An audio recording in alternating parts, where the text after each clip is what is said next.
தமிழக வெற்றி கழகத்தின் 232 வேட்பாளர்களும் தேர்தல் களத்தில் தீவிரமாக தயாராகி வரும் நிலையில் 234 தொகுதிகளிலும் கட்சித் தலைவர் நடிகர் விஜய் நேரடியாக பிரச்சாரம் செய்வார் என ஆரம்பத்தில் பெரிய எதிர்பார்ப்பு நிலவியது. ஆனால் தேர்தல் விதிமுறைகள் அமலுக்கு வந்த 2 வாரங்களுக்கு பிறகே விஜய் தனது பிரச்சாரத்தை தொடங்கினார். அதுவும் தினமும் அல்லாமல் ஒரு நாள் விட்டு ஒரு நாள் என்ற முறையில் மட்டுமே பிரச்சாரம் செய்து வருகிறார். இதனால் தமிழ்நாடு முழுவதும் உள்ள 234 தொகுதிகளிலும் நேரடியாக சென்று தனது வேட்பாளர்களுக்காக வாக்கு சேகரிப்பது விஜய்க்கு சவாலான காரியமாக மாறியுள்ளது என்பது தெளிவாகிறது. இந்த சூழ்நிலையில் சில வேட்பாளர்கள் புதுவித யுக்திகளை கையாள ஆரம்பித்துள்ளனர். விஜயை போன்ற தோற்றமுடைய நபர்களை மேக்கப் செய்து அவர்களை பிரச்சார வாகனங்களில் நிறுத்தி வாக்கு கேட்கும் முயற்சிகள் நடந்து வருகின்றன.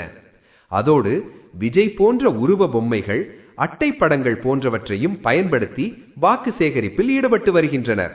இந்த நிலையில் தமிழக வெற்றி கழக வேட்பாளர் விபின் சக்கரவர்த்திக்கு ஆதரவாக நடிகர் ராமராஜன் பிரச்சாரம் செய்த வீடியோக்களும் புகைப்படங்களும் இணையத்தில் வேகமாக வைரலாகி வருகின்றன. இதனை பார்த்த நெட்டிசன்கள் தமிழக வெற்றி கழகத்திற்காக விஜயை தவிர மற்ற அனைவரும் பிரச்சாரம் செய்கிறார்கள் என்று கிண்டலடித்து வருகின்றனர். அதே நேரத்தில் தென்காசி மாவட்டம் ஆலங்குளம் தொகுதியில் விபின் சக்கரவர்த்திக்கு ஆதரவாக பிரச்சாரம் செய்த ராமராஜன், விபின் சக்கரவர்த்தி என் குடும்ப நண்பர், அவருக்காக வாக்கு கேட்பது என் கடமை. நான் இன்னும் அதிமுகவின் தொண்டனாகவே இருக்கிறேன். ஆனால் என் தம்பி மகனுக்காக வாக்கு கேட்பது என் நன்றி கடன் என்று விளக்கமளித்தார். மேலும் ராமராஜன் அவர்கள் 1998ஆம் ஆண்டு திருச்செந்தூர் மக்களவை தொகுதியில் அதிமுக சார்பில் போட்டியிட்டு வெற்றி பெற்றது குறிப்பிடத்தக்கது.